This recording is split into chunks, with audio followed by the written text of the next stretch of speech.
Corriere del Veneto, venerdì 2 giugno 2023. Il cantiere dell'acqua. In sordina, scienza, arti performative e impresa stanno tessendo la tela di un'ampia e promettente alleanza che si candida a diventare il partner di riferimento delle istituzioni pubbliche nel tentativo di trovare, insieme e per tempo, gli strumenti e le soluzioni idonee ad affrontare l'emergenza ambientale in tutte le sue componenti. A tirare le file del progetto sono uno scienziato, Telmo Piovani, e un attore, Marco Paolini. Il primo nodo dell'alleanza è stato il programma televisivo La fabbrica del mondo, visto da tante persone sulla RAI a gennaio 2022 e girato nel set ambientato negli stabilimenti della Marzotto Valdagno, che di fabbriche ne sa qualcosa da quasi 2 secoli.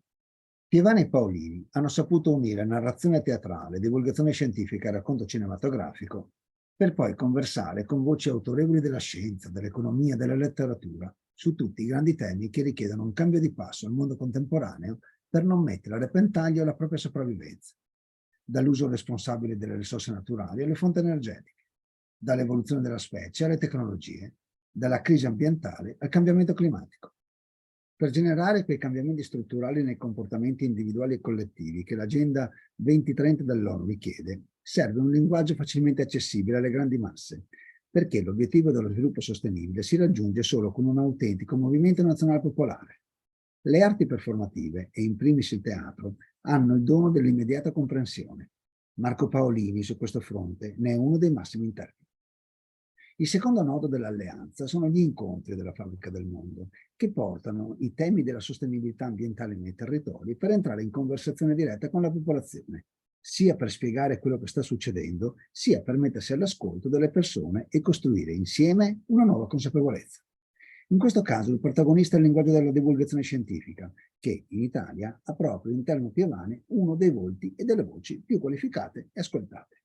L'edizione 2023 degli incontri toccherà 3 regioni, Veneto, Umbria e Puglia, e proprio oggi pomeriggio in Villa Draghi a Montegrotto Terme ci sarà il cantiere dell'acqua.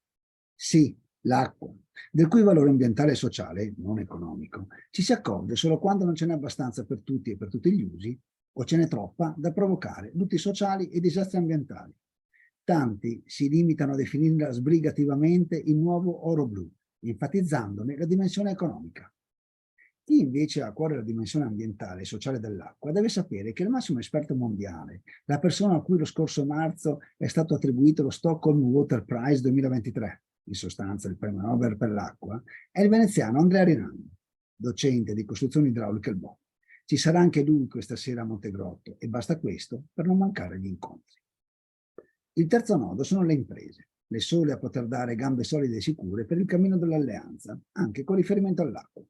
L'uso consapevole delle risorse idriche da parte della cittadinanza è una delle condizioni per conservare il capitale naturale, per ridurre le disuguaglianze, per arginare almeno un po' le migrazioni, per contenere le crisi sanitarie e più in generale per lo sviluppo sostenibile. Il cantiere dell'acqua che si apre oggi diventi un cantiere permanente.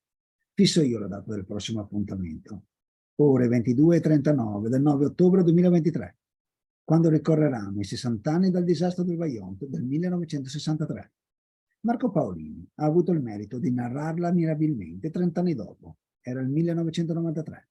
La sua orazione civile ha aiutato milioni di italiani, me compreso, ad avere piena consapevolezza di quello che era stato. Per il 2023 serve un altro sforzo corale per essere più consapevoli di ciò che potrà essere e per impegnarci a non farlo accadere.